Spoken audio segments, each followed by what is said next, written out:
చిన్న ప్రారంభం మన మినీ కిచెన్. ఒక చిన్న అమ్మాయి ఉంది. ఆమెకి వంటలంటే చాలా ఇష్టం. కానీ ఆమె ఇంట్లో పెద్ద వంటగది లేదు. చిన్న స్టవ్, 2 పాత్రలు మాత్రమే ఉండేవి. అందరూ నవ్వేవారు. ఇంత చిన్న చోటు నుంచి ఏమవుతుంది అని. ఆమె మాత్రం నవ్వుతూ చెప్పేది, ప్రారంభం చిన్నదైనా కలలు పెద్దవైతే చాలు. ఆమె ప్రతిరోజు చిన్నగా మొదలుపెట్టింది. ఒక చిన్న వంటకం, మరో చిన్న ప్రయత్నం. అలా మెల్లగా ఆమె నమ్మకం పెరిగింది. ఒకరోజు ఆమె కల నిజమైంది.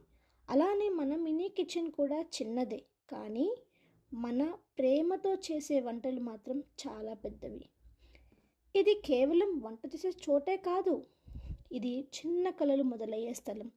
ఇక్కడ ప్రతి వంటకం ఒక కథ చెప్తుంది. ప్రతి రుచి ఒక జ్ఞాపకం అవుతుంది. మా మినీ కిచెన్లో చిన్న స్థలం, పెద్ద ప్రేమ, ఇంకా అంతులేని కలలు.